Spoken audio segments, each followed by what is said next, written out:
ಅರ್ಥಧಾರಿಗಳು ಪತ್ರಿಕಾಗೋಷ್ಠಿ ನಡೆಸಲು ಆಗಮಿಸಿದ್ದೀರಿ. ತಮಗೆ ಎಲ್ಲರಿಗೂ ಒಂದೇ ಮಾತಿನಲ್ಲಿ ಪ್ರೀತಿಪೂರ್ವಕವಾಗಿ ಸ್ವಾಗತ.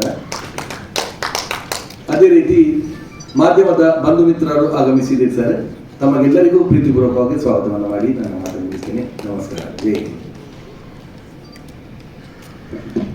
ಸರ್ ಇದ್ದಾರೆ, ಏನು ಹೇಳಬೇಕು ಅದನ್ನು ವೇದಿಕೆಯನ್ನು ಅಲಂಕರಿಸಿದ ಈ ಕಾಲಘಟ್ಟದ ಪ್ರತಿಭಾ ಅವರು ಮಾತಾಡುವಾಗ ನೀವು ಪರಿಚಿತರೇ, ಆದರೆ ಅವರ ಹೆಸರು ಹೇಳಿ ಮಾತಾಡ್ತಾರೆ,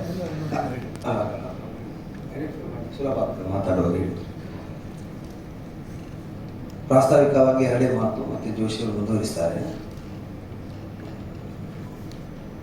ಪತ್ರಕರ್ತರಾದ ನಿಮಗೆ ತಿಳಿದೇ ಇರಬಹುದು, ವಿಶ್ವವಾಣಿ ಪತ್ರಿಕೆ ವಿಶ್ವೇಶ್ವರ ಭಟ್ಟ ಸಂಪಾದಕದಲ್ಲಿದ್ದದ್ದು. ಆಲ್ ಆಫ್ ದಿ ಸಡನ್ ವ್ಯಾಕ್ಯೂಮಿಂದ ಎಂಬಂತೆ ಹಿರಿಯರಾದ ಇಲ್ಲಿಯ ತನಕ ನಡೆದ ಏಕೈಕ ಅಖಿಲ ಭಾರತ ಯಕ್ಷಗಾನ ಸಮ್ಮೇಳನದ ಸರ್ವಾಧ್ಯಕ್ಷರವರು, ಸರ್ವಾದರಣೀಯರವರು. ಅವರಿಗೆ ಅವಹೇಳನಕಾರಿಯಾಗಿ ಅವರ ಭಟ್ರ ಸ್ಕಾಚ್ ಅಂತ ಒಂದು ಕಾಲಮ್ ಇದೆ, ನಿಮಗೆಲ್ಲ ಗೊತ್ತಿದೆ. ತುಂಬ ಪಾಂಡಿತ್ಯ ಇದ್ದು ಬುದ್ಧಿವಂತಿಕೆ ಇದ್ದು ಅಪ್ರಯೋಜಕವಾದದ್ದು ಅದು ಎಂಬ ಒಂದು ಆಶಯದಿಂದ ಅವರನ್ನು ಕಮೆಂಟ್ ಮಾಡ್ತಾ ತೊಡಗಿದ ಒಂದು ಕೆಟ್ಟ ಅಭಿಯಾನ ಇದು. ಯಾಕೆ ಅಭಿಯಾನ ಅಂತ ಹೇಳ್ತೇನೆ ಅಂದರೆ, ಆಮೇಲೆ ಅದು ಮುಂದುವರಿದು ಎಲ್ಲೆಲ್ಲಿಗೋ ಹೇಗೋ ಹೋಯಿತು. ಸಾರ್ವತ್ರಿಕವಾಗಿ ಪ್ರತಿಭಟನೆ ಬರ್ತದೆ ಅಂತಾದಾಗ ತಾಳಮದ್ದಲೆಯನ್ನು ವಿಮರ್ಶಿಸುವ ನೇಮದಲ್ಲಿ ಒಂದು ಲೇಖನ ಬರೆದು, ತಾಳಮದ್ದಲೆಯಲ್ಲಿ ಐಟಮ್ ಸಾಂಗ್ ಡ್ಯಾನ್ಸರ್ಗಳಂತಿರುವವರನ್ನು ಬಹಿಷ್ಕರಿಸುವ ಕಾಲ ಅಂತ ಒಂದು ಆರ್ಟಿಕಲ್ ಅವರೇ ಬರೆದರು. ತಾಳಮದ್ದಲೆ, ಅದರ ಸಭ್ಯತೆ, ಅದರ ಸ್ವರೂಪ, ಇದರ ಬಗ್ಗೆ ಬಲ್ಲವರಿಗೆ ಪತ್ರಿಕೆಯಲ್ಲೇ ಆಗಲಿ, ಯಾವ ವಿಧದೇ ಆಗಲಿ, ಪತ್ರಿಕಾ ಭಾಷೆಯೇ ಆಗಲಿ, ಅವರೊಂದು ಸಲಹೆಯಾಗಿಯೂ ಸೂಚನೆಯಾಗಿಯೂ ಉಪದೇಶವಾಗಿಯೂ ಕೊಡುವಾಗ ಬಳಸಿದ ಭಾಷೆಯಿಂದ ತೊಡಗಿ ಅಳವಡಿಸಿದ ವಿಷಯದ ತನಕ ಎಲ್ಲೋ ಆಕ್ಷೇಪಾರ್ಹ, ಖಂಡನಾರ್ಹ ಅಂತ ಅನೇಕರಿಗೆ ಕಂಡು ಸಮೂಹ ಮಾಧ್ಯಮಗಳಲ್ಲಿ ಅದನ್ನು ವ್ಯಕ್ತಪಡಿಸಿದ್ದಾರೆ.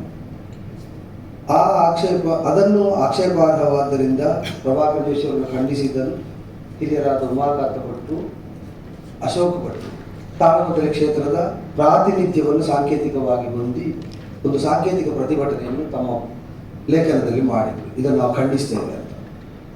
ಬೇರೆ ನೆಕ್ಸ್ಟ್ ಡೇ ಅವರಿಬ್ಬರನ್ನು ಟಾರ್ಗೆಟ್ ಮಾಡಿ ಅವರ ಅರ್ಥವನ್ನು, ಅವರ ಶೈಲಿಯನ್ನು, ಅವರ ಹಿನ್ನೆಲೆಯನ್ನು ಕೆದಕಿ ಪರ್ಸನಲ್ ಆಗಿ ಅವರು ಕೆಟ್ಟದನ್ನು ಆಡೋದಕ್ಕೆ ತೊಡಗಿದರು. ಅವರ ಭಟ್ರ ಸ್ಕಾಚ್ ಇದ್ದಾರೆ. ಇದು ಇಲ್ಲ, ಪ್ರತಿಭಟನೆ ಮುಂದುವರಿಯಬೇಕು ಎಂಬುದರಿಂದ ಆ ಒಂದು 10-12 ಜನ ಪತ್ರ ಸಿಕ್ಕಿದವರು ಒಟ್ಟಾಗಿ ಸಮೂಹ ಮಾಧ್ಯಮಗಳಲ್ಲಿ ಅದಕ್ಕೆ ಪ್ರತಿಭಟನೆಯನ್ನು ವ್ಯಕ್ತಪಡಿಸಿದರೆ, ಅದರಲ್ಲಿದ್ದವರಿಗೆ ಪುನಃ ಅದನ್ನು ನಾವು ಏನು ಹೇಳಿದೆವೋ ಅದನ್ನು ಗಮನಿಸದೆ ವ್ಯಕ್ತಿಯನ್ನು ಪಾಯಿಂಟ್ ಮಾಡಿ ಅವರನ್ನು ಅವರ ತೇಜೋವಧಿಗೆ ಹಾನಿಗೆ ಬೇಕಾದಾಗ ಮಾಡಿ, ಇದು ಹಿನ್ನೆಲೆಯಲ್ಲಿ ನಿಮಗೆ ಸ್ಪಷ್ಟೀಕರಿಸೋದಕ್ಕೆ ಮಾತ್ರ ಇಷ್ಟು ವಿವರ ಕೊಟ್ಟದ್ದು. ಮಾಡುವುದನ್ನು ನಾವು ಕಾನೂನು ಸಮಾಲೋಚನೆ ಮಾಡ್ತಾ ಇದ್ದೇವೆ, ಅದನ್ನು ಮಾಡ್ತೇವೆ ಎಂಬುದು ಖಚಿತವೇ. ನಿಮ್ಗೆ ಬೇಕು ಅಂತಾದರೆ ಇದನ್ನು ವಾರ್ನಿಂಗ್ ಆಗಿ ತಗೊಳ್ಬೋದು, ಅಥವಾ ನಮ್ಮ ಅದು ವಾರ್ನಿಂಗ್ ಅಲ್ಲ. ಮಾತಾಡ್ತಾ ಇರುವಾಗ ಆಕ್ರೋಶದಿಂದ ಟೋನ್ ಬದಲಾಗಿರ್ಬೋದು, ಬಿಟ್ಟರೆ ಇದು ನಿಮ್ಮನ್ನು ವಾರ್ನ್ ಮಾಡಲಿಕ್ಕೆ ಅಂತ ನಾವು ಹೇಳ್ತಾ ಇಲ್ಲ. ಇದು ಆಗಬಾರದು ಎಂಬುದರಿಂದ ನಾ ಹೇಳ್ತಾ, ಅದಕ್ಕೆ ಮುಂದೆ ಆಗದಿರಲಿ ಎಂಬ ಹಾರೈಕೆಯಿಂದ ನಾನು ಹೇಳ್ತಾ ಇರೋದು. ನಾವು ಕೇಸ್ ಫೈಲ್ ಮಾಡೋದು ಅಲ್ಲ. ಪತ್ರಿಕೆ ಮತ್ತು ಕಲಾವಿದರ ಸಂಬಂಧ ಊರ್ಜಿತವಾಗಿರಲಿ ನನ್ನಲ್ಲೂ ಉಂಟು. ಈಗ ನಿಮಗೆಲ್ಲ ಗೊತ್ತಿದ್ದದೆ, ನಾವು ಸಂಗ್ರಹ ಮಾಡೋದೇ ಅಲ್ಲ. ಈಗ ಅವರ ಎದುರಿನಲ್ಲಿ ವ್ಯಕ್ತಿನಿಷ್ಠವಾಗಿ ಅವರು ವೃತ್ತಿಯಲ್ಲಿ ಮಾಡಿದಂತಹ ಕೃತ್ಯದಿಂದ ಅವರ ಮೇಲೆ ಫೈಲ್ ಆದ ಕೇಸುಗಳು, ಅವರ ಮೇಲೆ ಬಂದ ಅಪವಾದಗಳು, ಅವರ ಮೇಲೆ ಬಂದ ವಿಮರ್ಶೆಗಳು, ಇದನ್ನು ನಾನು ಹೇಳ್ತಾ ಹೋದರೆ ಈಗ ಪತ್ರಕರ್ತನ ಧರ್ಮವನ್ನು ಮೀರಿ ಪತ್ರವನ್ನು, ಲೇಖನವನ್ನು ಬಳಸಬಹುದು ಅಂತಾದರೆ ಜಸ್ಟ್ ಊಹೆ ಮಾಡಿ, ಕಲಾವಿದನ ಧರ್ಮವನ್ನು ಮೀರಿ ರಂಗವನ್ನು ಕಲಾವಿದ ಬಳಸಲಿಕ್ಕೆ ತೊಡಗಿದರೆ ನಾಳೆ ವಿಶ್ವೇಶ್ವರ ಭಟ್ರ ಬಗ್ಗೆ ಒಬ್ಬೊಬ್ಬ ಕಲಾವಿದ ಒಂದೊಂದು ಹೇಳಲಿಕ್ಕೆ ತೊಡಗುತ್ತಾರೆ, ಅದು ವಿಡಿಯೋ ಕ್ಲಿಪ್ ಆಗಿ ವೈರಲ್ ಆಗ್ತದೆ. ಇದು ಬೇಕಾ? ಕಲಾವಿದನನ್ನು ತೇಜೋವಧೆ ಮಾಡಲಿಕ್ಕೆ ಪತ್ರಿಕೆ ಬಳಸುವುದು, ನಾವು ರಂಗವನ್ನು, ವಿಶ್ವೇಶ್ವರ ಭಟ್ರನ್ನು, ವಿಶ್ವವಾಣಿಯನ್ನು ತೇಜೋವಧೆ ಮಾಡಲಿಕ್ಕೆ ಅಸಾಧ್ಯ ಏನೂ ಅಲ್ಲ, ಅದು ಸರಿ ಇದ್ದಲ್ಲ. ಬಟ್ ಅದು ಪಾಸಿಬಲ್ ಈ ರಂಗದಲ್ಲಿ. ಇದು ವಾರ್ನಿಂಗ್ ಅಲ್ಲ, ಇದು ಆಗುತ್ತದೆ. ನನ್ನ ಒಬ್ಬನ ಕಂಟ್ರೋಲಲ್ಲಿ ಇದಿಲ್ಲ ಈ ಫೀಲ್ಡ್. ಕಲಾವಿದನಾದವನಿಗೆ ನಮಗೆ ಆದರ್ಶವಾದಂಥ ಒಂದು ಅಭಿಮಾನಾಸ್ಪದವಾದಂಥ ಕಲಾವಿದರಿಗೆ ಹೀಗೆ ಹೇಳಿದ್ದಕ್ಕೆ ನಾನು ಪ್ರತಿಕ್ರಿಯಿಸಬೇಕು ಅಂತ ಈ ರಂಗವನ್ನು ಆಯ್ಕೆ ಮಾಡಿಕೊಳ್ತಾನೆ, ಅಲ್ಲಿ ಹೇಳ್ತಾನೆ. ಅದು ನಾಳೆ ಯಾರು ಯೂಟ್ಯೂಬಲ್ಲಿ ಅವ್ರ ಮಾಧ್ಯಮದಲ್ಲಿ ವೈರಲ್ ಮಾಡ್ತಾರೆ. ಬರ್ಬೇಕಾ? ಆದ್ರಿಂದ ನಾನು ಹೇಳಿದ್ದೆ ಅದನ್ನು ಈಗ ಮುಗಿಸುವುದಕ್ಕಾಗಿ ಒಂದು ಸೌಹೃದ ಸಂಬಂಧ ಇದನ್ನು ಈಗ ಅಭಿಮಾನಕ್ಕೆ ಬೆಟ್ಟ ಆಗಿದೆ. ಆ ಕಾರಣದಿಂದ ಸಮಷ್ಟಿಯಿಂದ ಎಲ್ಲರಿಗೂ ಗೊತ್ತಾಗುವ ಹಾಗೆ ಇದನ್ನು ಇಲ್ಲಿ ಮುಗಿಸ್ತೇವೆ ಅಂತ ಒಂದು ಕ್ಷಮೆ ಕೇಳಿ ನಾವು ಇದನ್ನು ಮುಂದುವರಿಸುವುದಕ್ಕೆ ಬಯಸುವುದಿಲ್ಲ. ಆ ಒಳ್ಳೆ ಬೆಳವಣಿಗೆ ಈ ಪತ್ರಿಕಾಗೋಷ್ಠಿ ಕಾರಣವಾಗಲಿ ಅಂತ ನಿಮ್ಮನ್ನಿಟ್ಟುಕೊಂಡು ಅವರಲ್ಲಿ ನಾವು ವಿನಂತಿ ಮಾಡ್ತಾ ಇರೋದು. ವಿಮರ್ಶೆಗೆ ತೆರೆದುಕೊಳ್ಳುವವರಾದ್ದರಿಂದ ಸಾಧಾರಣವಾಗಿ ವಿಮರ್ಶಾತ್ಮಕವಾಗಿ ಬಂದದ್ದಕ್ಕೆ ತೀರ ಅನಿವಾರ್ಯ ಅಲ್ಲದಿದ್ದರೆ ಪ್ರತಿಕ್ರಿಯಿಸುವುದಿಲ್ಲ. ನಾವು ಪ್ರದರ್ಶನ ಕೊಟ್ಟ ಮೇಲೆ ನೀವು ಹೇಳಬೇಕು, ನಾವು ಕೇಳಬೇಕು, ಸರಿಯಾದದನ್ನು ಅಳವಡಿಸಬೇಕಷ್ಟೇ. ಮತ್ತೆ ಅದನ್ನು ಸಂವಾದದಲ್ಲಿ ಬೆಳೆಸುವುದಿಲ್ಲ ಸಾಧಾರಣ.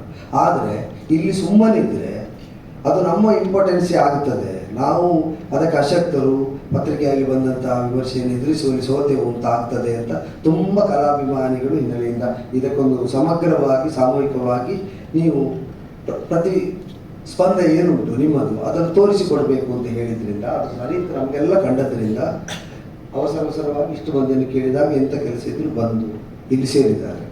ಈ ಸನ್ನಿವೇಶದಲ್ಲಿ ನಾನು ಹೇಳಬೇಕಾದ ಇನ್ನೊಂದು ವಿಷಯ, ಯಕ್ಷಗಾನ ಕಲಾರಂಗ ಕಲೆ ಮತ್ತು ಕಲಾವಿದರೆಡೆಗಿನ ಅವರ ಬದ್ಧತೆ ಅನೇಕ ಸಂದರ್ಭದಲ್ಲಿ ಅವರ ಮಹತ್ ಕಾರ್ಯಗಳಲ್ಲಿ ಪ್ರಕಟವಾಗ್ತಾ ಬಂದದ್ದು ನಾನು ಗಮನಿಸಿದ ಸತ್ಯ. ಕಲಾವಿದರಿಗೆ ಎಲ್ಲಿಯೋ ಒಂದು ಸಂಕಷ್ಟ ಸಂದಿಗ್ಧ ಎದುರಾದ ಕಾಲದಲ್ಲಿ ಮತ್ತೆ ಅವರ ಆಸರೆಯಾಗಿ ಈ ವೇದಿಕೆಯನ್ನು ಆಯೋಜಿಸುವಲ್ಲಿ ನಮ್ಮನ್ನು ಒಟ್ಟುಗೂಡುವಲ್ಲಿ ಅವರೆಲ್ಲ ಸಹಕರಿಸಿದ್ದಾರೆ. ಇಲ್ಲಿದ್ದ ಎಲ್ಲ ಕಲಾವಿದರ ಪರವಾಗಿ ಆ ಔದಾರ್ಯಕ್ಕೆ ಯಕ್ಷಗಾನ ಕಲಾರಂಗದ ಸರ್ವರಿಗೂ ನಾವು ಕಲಾವಿದ ವಲಯ ಕೃತಜ್ಞರಾಗಿದ್ದೇವೆ ಅಂತ ಹೇಳ್ತೇವೆ. This is a fight against slander. ಈ ರಂಗದ ಮೇಲೆ ಮತ್ತು ವೈಯಕ್ತಿಕವಾದ ಇದರ ಮೇಲೆ ನೇರ ಡಿಮೀನಿಂಗ್, ಬಿಲಿಟ್ಲ್, ಲೇವಡಿ ಮಾಡುವ, ಸಣ್ಣದು ಮಾಡುವ,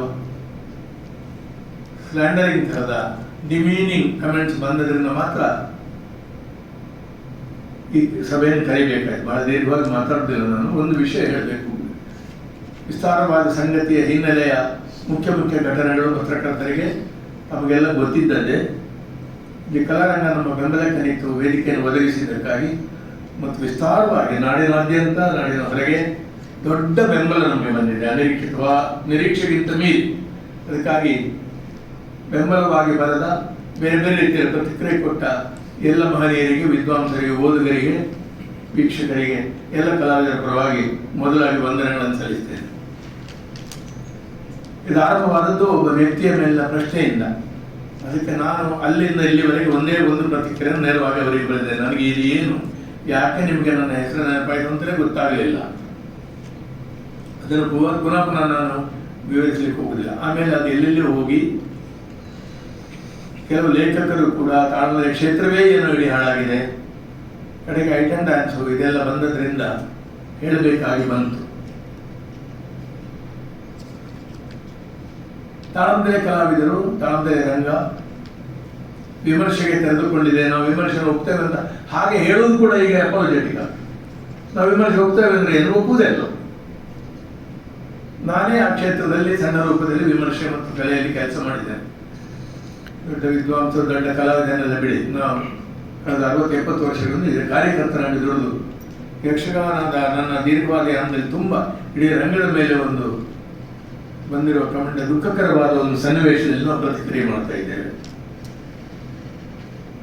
ಬರೆದಿರುವ ಸಂಪಾದಕರ ಬಗ್ಗೆ ಬೇಕಾದಷ್ಟು ನಮ್ಮಲ್ಲಿ ಫೈಲೇ ನಮ್ಮ ಸ್ನೇಹಿತರು ಸಿದ್ಧಪಡಿಸಿದ್ದಾರೆ.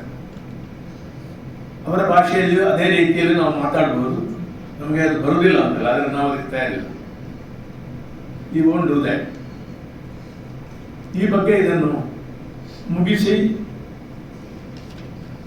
ಸೌಹಾರ್ದವಾಗಿ ಮುಗಿಸಬೇಕಾದ್ರೆ ಈಗ ಅವರು ಬರೆದಿರುವ ರೀತಿಯನ್ನು ನಾನು ಪುನಃ ಹೇಳೋದಿಲ್ಲ, ನಮಗೆಲ್ಲ ಗೊತ್ತುಂಟು, ಕ್ಷಮೆ ಕೇಳಲೇಬೇಕು. ಇಲ್ಲದಿದ್ದರೆ we have the option, legal option ಖಂಡಿತ ಇದ್ದೇ ಇದೆ ನಮಗೆ. ವೈಯಕ್ತಿಕವಾಗಿಯೂ ಸಾಮೂಹಿಕವಾಗಿ ಈ ರಂಗದ ಬಗ್ಗೆ ಮತ್ತು ವ್ಯಕ್ತಿಗಳ ಬಗ್ಗೆ ಅವರು ಬರೆದಿರುವ ಬಗ್ಗೆ ಇದಕ್ಕಾಗಿ ನಾವೇನಾದರೂ ಮಾಡಲೇಬೇಕು, ನಮ್ಮ ಡ್ಯೂಟಿ. ಅನೇಕ ಹಿರಿಯ ಕಲಾವಿದರು ನೂರಾರು ವರ್ಷಗಳಿಂದ ಬೆಳೆಸಿರುವ ರಂಗದಲ್ಲಿ ನಾವಿದ್ದೇವೆ. ನಾವು ಯಾರು? ನಾವಿರ್ತೇವೆ, ಹೋಗ್ತೇವೆ. ನಾಳೆ ಇದು ರಂಗ ಬೆಳಿಬೇಕು. ವಿಮರ್ಶೆ ಅನ್ನೋದು ನಾನು ಈಗಾಗಲೇ ಒಬ್ಬರಿಗೆ ವೈಯಕ್ತಿಕ ಬರೆದ ಹಾಗೆ ಪ್ರೂನಿಂಗ್ ಆಗಬೇಕು. ತೋಟವನ್ನು ಪ್ರೂನ್ ಮಾಡಿ ಕಟ್ ಮಾಡಿದ ಕೃಷಿಕರು ಪ್ರೂನ್ ಮಾಡ್ತಾರೆ. ಆದರೆ ಕತ್ತಿ ತೆಗೆದು ತೆಂಗಿನ ಮರವನ್ನೇ ಕಡಿಯುವುದಲ್ಲ, ಧ್ವಂಸ ಮಾಡುವುದಲ್ಲ. ಇದರ ಒಳ್ಳೆಯ ಬೆಳವಣಿಗೆ ಬೇಕಾದ ವಿಮರ್ಶೆ ಸದಾ ಸರ್ವದಾ ಸ್ವಾಗತ ಅಂತ ನಾನೇ ನೂರಾರು ಲೇಖನ ತಾಳಮದಲೇ ಮೇಲೆ ಬರೆದಿದ್ದೇನೆ. ಒಬ್ಬ ಪರ್ಫಾರ್ಮಿಂಗ್ ಆರ್ಟಿಸ್ಟ್ ಮತ್ತು ಕ್ರಿಟಿಕ್ ಆಗಿ ಅದೊಂದು ವಿಮರ್ಶನ ನಾನು ಕೂಡ ಅನುಭವಿಸಿದ್ದೇನೆ. ಆದರೂ ಖಂಡಿತವಾಗಿ ಬರೆದಿದ್ದೇನೆ. ಅದನ್ನು ಕೆಲವರು ಒಪ್ಪಬಹುದು, ಒಪ್ಪದಿರ್ಬೋದು. ಅದರ ಸ್ಲ್ಯಾಂಡರ್ ಅನ್ನೋ ಮಾತು ಇವರಿಗೆ ಎಲ್ಲಿಯೂ ಬರಲಿಲ್ಲ. ಪತ್ರಕರ್ತರಾಗಲಿ ಯಾವರೇ ಲೇಖಕರಾಗಲಿ ತೀರಾ ಕ್ಷುದ್ರ ರಂಜನೆಗಾಗಿ ಇಡೀ ರಂಗಕ್ಕೆ ಅವಮಾನ ಆಗುವ ರೀತಿಯಲ್ಲಿ ಮಾಡಬಾರ್ದು. ಕುಮಾರವ್ಯಾಸನ ಅಭಿಮಾನ ಯೋಗ ತುಸಾ ಗಡಾವ ತುಸೇ ಕಾರಣೆ ದೇಹ ಮಾಸ ಪಡಾವ. ಸದಾ ಸರ್ವದಾ ನಿನ್ನ ಯೋಗ ನನಗಿರಲಿ, ನಿನ್ನೊಟ್ಟಿಗೆ ಇರುವ ಯೋಗ ನನಗಿರಲಿ. ಇದನ್ನು ಯಕ್ಷಗಾನ ತಾಳಮದಲೆಯನ್ನು ಕುರಿತು ನಾನು ಹೇಳ್ತೇನೆ, ಇಡೀ ಯಕ್ಷಗಾನವನ್ನು ಕುರಿತು. ತುಸೇ ಕಾರಣೆ ದೇಹ ಮಾಸ ಪಡಾವ. ಅದಕ್ಕಾಗಿ ಎಷ್ಟು ದೊಡ್ಡ ಬಲಿದಾನಕ್ಕಾದರೂ ನಾವು ಸಿದ್ಧರು. ಈ ಸಂತ ರಾಮದಾಸರ ವಾಣಿಯೊಂದಿಗೆ ಇಲ್ಲಿ ಗರ್ಭಿತವಾದ ಅರ್ಥವನ್ನು ತಾವೆಲ್ಲ ಗ್ರಹಿಸಿದ್ದೇನೆ ನಮ್ಮ ಭಾವನೆಯೊಂದಿಗೆ ದೊಡ್ಡ ಬೆಂಬಲವಾಗಿ ನಿಂತ ಕಲಾವಿದರಿಗೆ, ಕಲಾಭಿಮಾನಿಗಳಿಗೆ ಮತ್ತೊಮ್ಮೆ ವಂದಿಸಿ, ಕಲಾರಂಗಕ್ಕೂ ವಂದಿಸಿ, ಹೇಳಬಹುದಾದ ಬಹಳ ಮಾತುಗಳನ್ನು ಅದೇಬಿಟ್ಟು ಹೇಳಿದ ಮಾತುಗಳಲ್ಲಿ ಅವುಗಳು ತುಂಬಿವೆ ಅಂತ ತಾವು ಗ್ರಹಿಸ್ತೇನೆ ನಮ್ಮ ಭಾವನೆಯೊಂದಿಗೆ ವಂದಿಸಿ, ಮುಂದಿನ ಕ್ರಮ ಏನು ಅನ್ನೋದನ್ನು ಪ್ರತಿಕ್ರಿಯೆ ಮೇಲೆ ನಿರ್ಧರಿಸ್ತೇವೆ ಅಂತ ಹೇಳ್ತಾ ವಿರಮಿಸ್ತೇನೆ. ಕಲೆಗಳಲ್ಲಿ ಯಕ್ಷಗಾನ ಸರ್ವಾಂಗ ಸುಂದರಬಹುದು, ಸಶಕ್ತ ಪವರ್ಫುಲ್ ರಂಗಭೂಮಿಯಲ್ಲಿ. ಅದರ ವ್ಯಾಪ್ತಿಯ ವಿಸ್ತಾರ ಕಡಿಮೆ ಇರಬಹುದು, ಇರುವಲ್ಲಿ ಅತ್ಯಂತ ಪ್ರಬಲವಾಗಿ ಮತ್ತು ಸಬಲವಾಗಿದೆ, ಅದು ನಮ್ಗೆ ಗೊತ್ತಿರಬೇಕು. ಮತ್ತು ಈ ಕ್ಷೇತ್ರದಲ್ಲಿ ಆಟ ಮತ್ತು ತಾಳಮದ್ದಲ ಎರಡು ಸ್ವರೂಪದಲ್ಲಿಯೂ ಮಾತು ಸಶಕ್ತ ಇದೆ ಈ ಕಲೆ. ಆ ಕಾರಣದಿಂದ ಒಂದು ಪಾತ್ರವನ್ನು ಮಾತಿನ ಮೂಲಕವಾಗಿ ಕಟ್ಟಿಕೊಂಡು ಕಲಾವಿದರು ಸಾಕ್ತಾರೆ. ಪ್ರಸಂಗ, ಅದಕ್ಕೆ ಸಂಬಂಧಪಟ್ಟ ಪುರಾಣ, ಅನ್ಯ ಓದುಗಳು ಮತ್ತು ವರ್ತಮಾನದ ವಿಷಯವನ್ನು ಅನಿಯೋಜ್ಯವಾಗಿ ಅಳವಡಿಸುತ್ತಾ ಸಾಗುವಂತಹದ್ದು ಮಾತಿನ ವೈಖರಿಯದು ಶೈಲಿ. ಆ ಪತ್ರಿಕೆಯಲ್ಲಿ, ವಿಶ್ವವಾಣಿ ಪತ್ರಿಕೆಯಲ್ಲಿ ಸಂಪಾದಕರು ವೈಯಕ್ತಿಕ ದಿಂಡನೆಯನ್ನಾಗಿ ಸ್ವಲ್ಪ ವಿಸ್ತರಿಸಿದರು.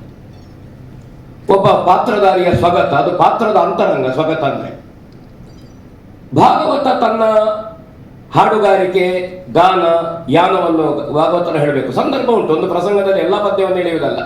ಒಂದು ಭಾಮಿನಿ, ಕೆಲವು ಸಂದರ್ಭದಲ್ಲಿ ಭಾಗವತ ಹಾಡುವುದು ವಿಸ್ತರಿಸುವುದರ ಬಗೆಗೂ ಶ್ಲೇಷೆಯಾಗಿ ಹಾಡು ವಿಸ್ತರಿಸುವುದನ್ನು ಕಲಾವಿದ ಕಾಲು ಮಡಚಿ ಕೂತುಕೊಳ್ಳುವುದಕ್ಕೂ ಬಂತು. ಇದು ತುಂಬಾ, ಇದನ್ನು ವಿಮರ್ಶೆ ಅಂತ ಒಪ್ಪುವುದಾ?